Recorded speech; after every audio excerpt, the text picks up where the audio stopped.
What is up, YouTube? What's up, Giants fans? It is your boy Jay Damson. We are back at it with another New York Giants video. Back at it with another New York Giants banger. And before we hop into this video, if you have not done so yet, make sure you leave a like, make sure you comment, and definitely make sure you hit that subscribe button, as your boy will be dropping a lot of Giants draft content. I'm going to keep on telling you to subscribe because I think you would really not regret subscribing to this channel, because we drop a lot of Giants content, a lot of Giants bangers. And if you are a Giants fan that love Giants content, you are going to want to subscribe to the channel.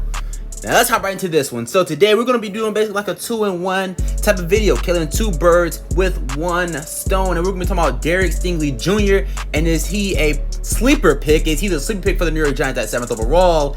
And the new update and reports about the Giants and Oregon pass rusher KayvonThibodeaux. No longer need to wait. Let's hop right into this one. So we're going to start off with DerekStingleyJr. And I think this kid out of LSU, I'm calling him a kid when he's older than me, but I feel like he is the sleeper pick for the New York Giants at 7th overall. I feel like there are multiple scenarios where the Giants take him at 7. Now, I'm not comfortable with saying they would take him at 7 over Sauce Gardner if they were going to go cornerback at 7.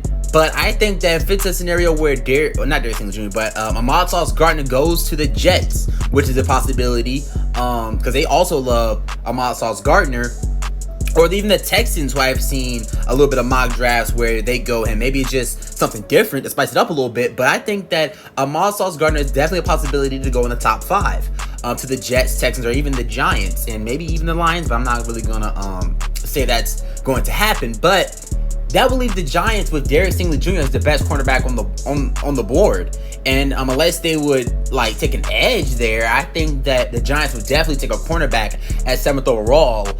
Definitely they trade James Bradbury. And one thing about DerekStingleyJr. is he's, mocked to go to the Vikings at 12th overall, which is a very, very good fit for him. But he is getting mocked and getting projected to go in the first round based on what he did as a freshman in college. As a freshman, he was just locked down. You remember the 2019 LSU team, or I think, yeah, the 2019 LSU team. He was the guy that was guarding the best wide receiver on the field when they were going up against the top tier teams in the SEC. He was the #1 guy, and that was 2 years ago. I'm not sure. Don't correct me if I'm wrong, but I feel like if this kid is a pick for the New York Giants, I would not be upset. I would not be upset because I believe that, the past 2 years with the injuries and the coaching and all that stuff, I feel like that's the reason why he's not projected to go even higher. Because let's say he plays like he did in his freshman year for his whole collegiate career, the dude's a top 5 pick. He's a top 5 pick. He is a top 5 pick. I think that he is a guy that if he were to go, to the Giants at number 7 overall, you could hate that pick. You could not hate that pick. I feel like he's a sleeper because I don't really hear the Giants taking him at 7 a lot, but we don't know if it's a guarantee that Sauce Gardner is going to be there at 7. We don't know. We do not know. And with that being said, I feel like the sleeper guy for me at 7th, at first it was Jermaine Johnson. Florida State University's defensive end. But now I feel like Jermaine Johnson is kind of we see him at 7 a lot for the New York Giants. In some instances, I even seen him at 5.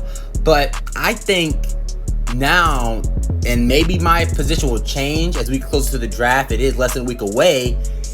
I feel like DerekStingleyJr. is a sleeper pick for the New York Giants at 7th overall. Now, next, we are going to hop into the sad breaking news. Not really breaking news, but the sad reports that I've heard or I've been seeing about the Giants and KayvonThibodeaux. The first report is reported by Giants Wire that the Giants and front office personnel is turned off by KayvonThibodeaux. Turned off. They not really feeling KayvonThibodeaux. Dan Duggan came out and said that it would be a surprise if the Giants draft Thibodeaux because some members of the front office have been turned off by his personality, according to a source. It says, but Shane will make the final call, so it's impossible to say with certainty what he'll do if Thibodeaux is available when the Giants are on the clock. And if you've been watching my videos, you know that KayvonThibodeaux is my favorite player in this draft. He's my favorite player in this draft. First of all, he fits a need. He fits the needs for the New York Giants. The Giants do need an edge rusher to go next to the now built Azeez Ojulari.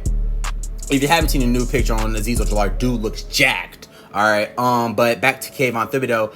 He's also a guy that I feel like can be a day one impact player.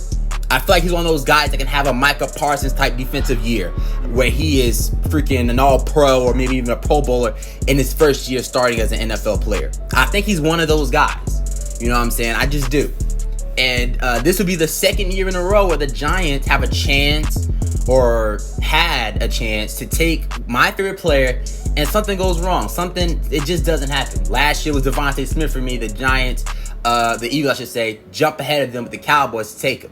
And it seems like this year, the Giants are actually going to have a chance to take my favorite player in KayvonThibodeaux. And it seems like they're going to pass up on him based off these reports that we've been hearing.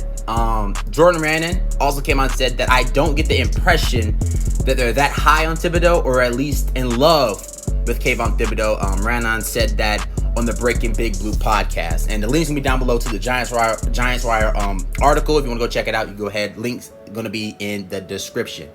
But, man, when I hear that, I hope it's smoke. Could it be smoke? Possibly, but you know, I don't know. I don't think it's smoke, man. I don't think it's smoke because that's what we've been hearing like all draft. The whole draft process we've been hearing. Red flags KayvonThibodeaux. Certain NFL execs don't think KayvonThibodeaux is going to go that high. There's a reason why he's fallen. It's the personality. Is he going to fit the culture? Is he going to fit the locker room? We've been hearing that the whole draft process. We've been hearing it the whole time. So I don't really know if this is smoke or not. I don't think it's smoke. I really don't. And we'll see. We will soon shall see next Thursday. It's basically Judgment Day, and it's also the NFL Christmas for us NFL fans. So we'll see if the Giants actually are in love with KayvonThibodeaux or not. I hope the Jets just take him. If the report is true, I hope the Jets take him. So I don't got to live with the thought of us passing up on this kid twice. You will pass up on him at the 5th overall pick. Most people are taking a tackle, and then at 7th, if you still got Bradbury and you're planning on keeping Bradbury or you trade him, you want to take a corner, you'll be passing upon him again at 7. So we'll see how it all goes. It was going to be interesting. I can't wait to see. But if you enjoyed it, leave a like, comment, hit the subscribe button. And until then, it's my boy J Dimes. I am out. You guys are safe. Go Giants. Don't pass up on KT. We are out. Peace. Stay tuned.